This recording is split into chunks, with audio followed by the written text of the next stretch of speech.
Welcome to Buzz Around the Globe. North Korean leader Kim Jong Un has vowed to accelerate his country's nuclear buildup and warned Washington against making a wrong decision after overseeing the launch of the country's most powerful ballistic missile, state media said on the 19th of December 2023. Test launch of the solid-fuel Hwasong-18 came a day after the nuclear-powered submarine USS Missouri made port in Busan, and followed a US-South Korea warning that a nuclear attack by Pyongyang would mean the end of the Kim regime. The two allies, along with Japan on the 19th of December, activated a system to share real-time data on North Korean launches, part of their tightening security cooperation in response to Pyongyang's growing nuclear threats. Kim said the launch of the missile capable of reaching US shores was a clear signal to hostile forces and showed the country's options should Washington make a wrong decision against it, the Korean Central News Agency said. A drill of launching the ICBM Hwasong-18 was staged as an important military action to clearly show the DPRK's nuclear strategic forces' overwhelming counteraction will and matchless strength to the enemies, KCNA said of the Monday launch. The North Korean leader, who pictures showed in attendance with his young daughter, clad in a pink fur jacket, also set forth some important new tasks for the development of the DPRK's nuclear strategic forces, KCNA added. The Hwasong-18, the largest in North Korea's arsenal, flew just over 1,000 kilometers and reached a maximum altitude of around 6,000 kilometers, it said, and demonstrated the combat capability of ICBM unit.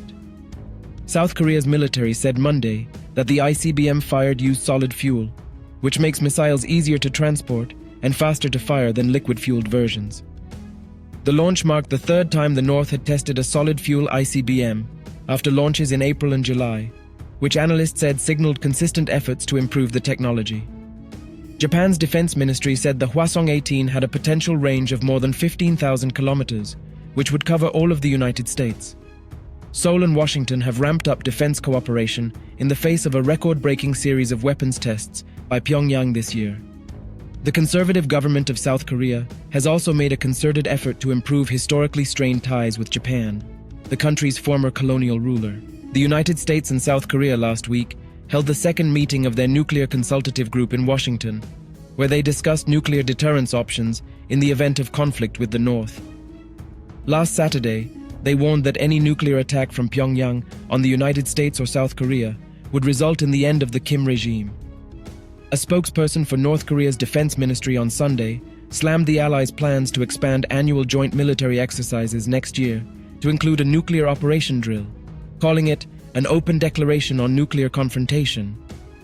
North Korea has carried out a record-breaking number of banned weapons tests this year, including last month's launch of a military satellite, which it claimed was providing images of US and South Korean military sites. The data-sharing system launched Tuesday was part of an agreement reached between the US, South Korean, and Japanese defense chiefs last month that also included setting up multi-year plans for trilateral military exercises. Pyongyang last year declared itself an irreversible nuclear power and has repeatedly said it will never give up its nukes program, which the regime views as essential for its survival. The United Nations Security Council has adopted many resolutions calling on North Korea to halt its nuclear and ballistic missile programs since it first conducted a nuclear test in 2006. Do tell us what you think about this video in comments section.